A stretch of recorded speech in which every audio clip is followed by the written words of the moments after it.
Hello students, today we are going to start exercise 6.2 question number 4. Previous video में हम question number 3 तक discuss कर चुके थे. आज हम क्वेश्चन नंबर 4 एंड 5 डिस्कस करेंगे इस वीडियो में.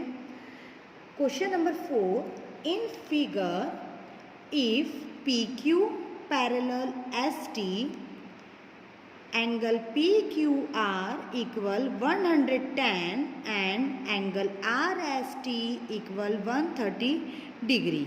Find angle QRS. क्वेश्चन में आपको बोला गया है कि एक डायग्राम है जिसमें जो PQ लाइन है वो ST लाइन के क्या है, पैरेलल है. ये ST लाइन है. ओके, जहाँ हमें एंगल PQR की वैल्यू 110 डिग्री दे के रखी है और RST की वैल्यू हमें 130 डिग्री दे के रखी है और हमें फाइंड करना है QRS. मीन्स ये सेंटर वाला एंगल हमें फाइंड करना है. ओके, सो हम गिवन में लिख देंगे सबसे पहले कि जो हमें बोला है. सबसे पहले हमें ना बोला था कि जो PQ है वो पैरेलल है ST के. ओके, तो हमने लिख लिया PQ parallel ST. Angle PQR भी हमें क्वेश्चन में बोला है कि 110 डिग्री है एंड एंगल RST भी हमें बोला है कि 130 डिग्री है. ओके, सो हमें फाइंड करना है. टू फाइंड में हम लिखेंगे एंगल QRS. अब सो स्टूडेंट्स, हम यहाँ पे एक कंस्ट्रक्शन करेंगे जहाँ पे हम एक लाइन ड्रॉ कर देंगे. कौन सी लाइन? EF. ये E से लेकर एक F तक हम एक लाइन ड्रॉ कर देंगे जिसको हम बोल सकते हैं कि जो EF लाइन है वो PQ के क्या है, पैरेलल है. ठीक है, और जिसे हम R पॉइंट से टच करते हुए लेके जाएंगे. तो कंस्ट्रक्शन में हम लिखेंगे draw a line EF parallel PQ passing through point R. Okay, तो जो हमने कंस्ट्रक्शन करा वो हमने लिख दिया. ठीक है, अब हम कैलकुलेशन पे आते हैं जो हमें फाइंड करना है.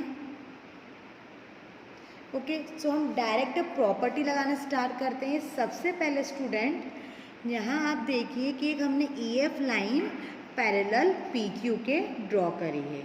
अगर हमने EF जो लाइन है वो PQ के पैरेलल ड्रॉ करी है और जो PQ है वो ST के पैरेलल है और EF PQ के पैरेलल है, तो EF भी पैरेलल होगा ST के. ठीक है, तो हम लिख सकते हैं PQ पैरेलल है EF के. ये कैसे है? क्योंकि हमने कंस्ट्रक्शन किया है, तो हम कंस्ट्रक्शन लिख देंगे. ओके, और PQ पैरेलल है ST के. PQ पैरेलल है ST के, ये हमने कैसे देखा? ये तो हमें क्वेश्चन में ही था, तो हम ब्रैकेट में लिख देंगे गिवन. ओके, सो जब PQ पैरेलल है EF के, PQ पैरेलल है ST के, तो EF भी पैरेलल हो जाएगा ST के. तो हम लिख सकते हैं EF पैरेलल ST. ओके, अब स्टूडेंट्स देखिए, यहाँ हमें QRS फाइंड करना है.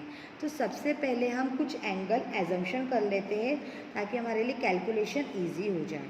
तो हम पास वाले एंगल को 1 ले लेंगे, बीच वाले एंगल को हम 2 ले लेंगे और जो थर्ड एंगल है उसको हम 3 ले लेंगे. ठीक है, मैंने आपको प्रीवियस क्वेश्चन में बताया था कि जब एक ही लाइन के एक ही साइड में दो एंगल पास पास होते हैं तो वो एंगल होते हैं को इंटीरियर एंगल और दोनों का सम होता है 180 डिग्री. तो we can write 110 degree plus angle 1, ये दोनों को इंटीरियर एंगल हो गए. तो हम 110 degree plus angle 1 equal 180 degree लिख सकते हैं.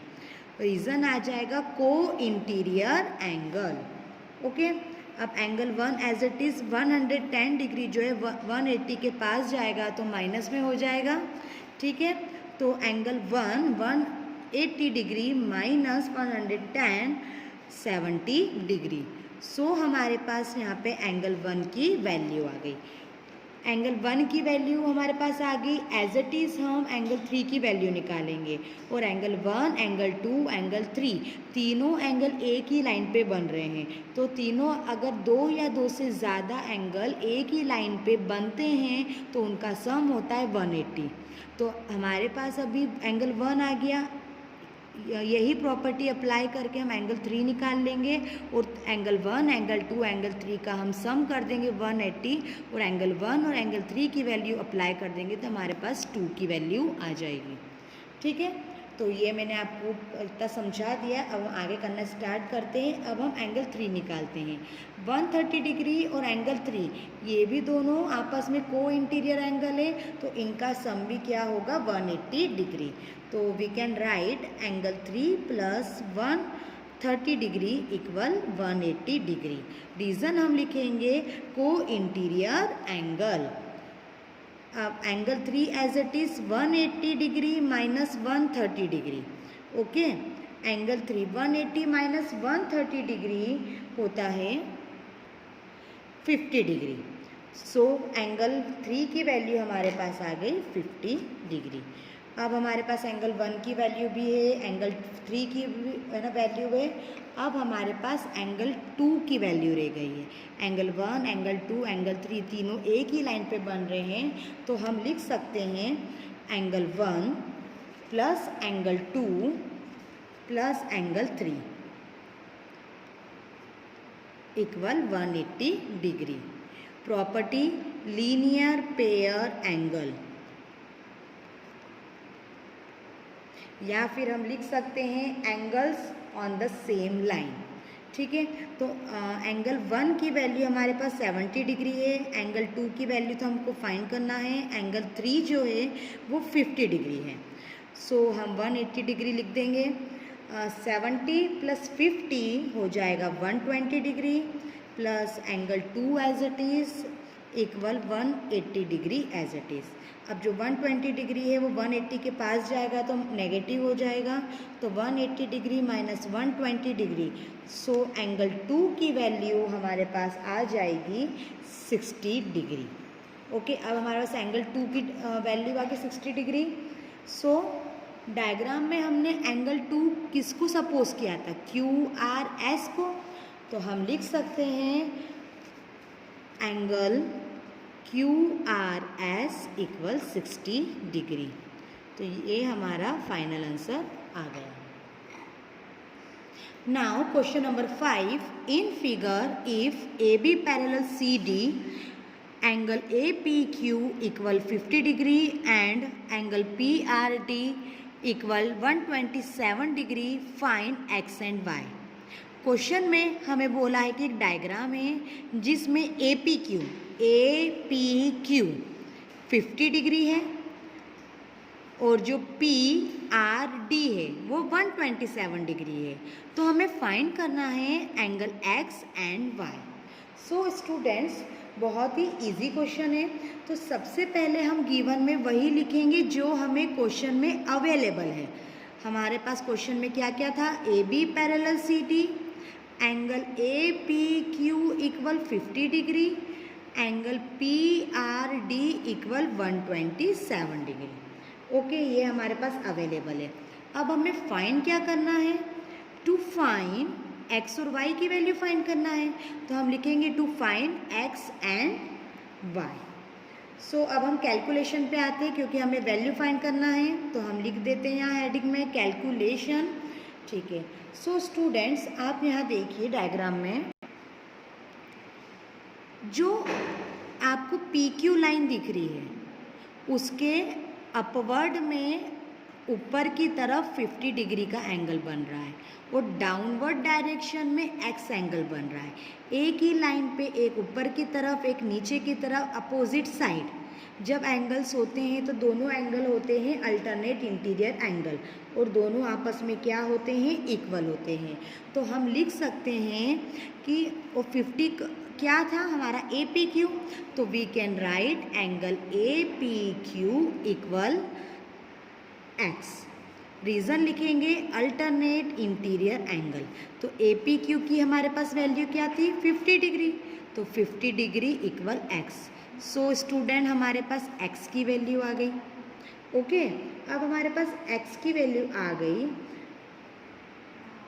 सो आप यहाँ देखिए कि जो पी आर लाइन है, पी आर लाइन पे अपवर्ड ऊपर की तरफ 50 और y बन रहे हैं, तो हम लिख सकते हैं 50 प्लस y, और डाउनवर्ड डायरेक्शन में 127 है, तो हम इक्वल में 127 डिग्री लिख सकते हैं। देखिए आपको अच्छे से समझ में आएगा। जो पी आर है, पी आर के अपवर्ड में ऊपर की तरफ 50 प्लस y और डाउनवर्ड में नीचे की तरफ 127, एक ही लाइन पे एक अपवर्ड में डाउनवर्ड में अपोजिट साइड, तो दोनों कैसे होते हैं, अल्टरनेट इंटीरियर एंगल। तो हम दोनों को आपस में इक्वल लिख सकते हैं। बस यहाँ पे फ़र्क इतना है कि 50 और y दोनों एक साथ आ जाएंगे क्योंकि ये कंप्लीट एंगल है। ठीक है, तो यहाँ पे हम लिखेंगे अल्टरनेट इंटीरियर एंगल। अब y जो 50 है वो 127 के पास जाएगा तो माइनस में हो जाएगा, तो 127 डिग्री माइनस 50 डिग्री, तो y equal 127 minus 50 degree 77 degree. तो हमारे पास y की वैल्यू भी आ गई 77 डिग्री। सो स्टूडेंट्स, यहाँ पे आपकी एक्सरसाइज 6.2 फिनिश होती है। Thank you.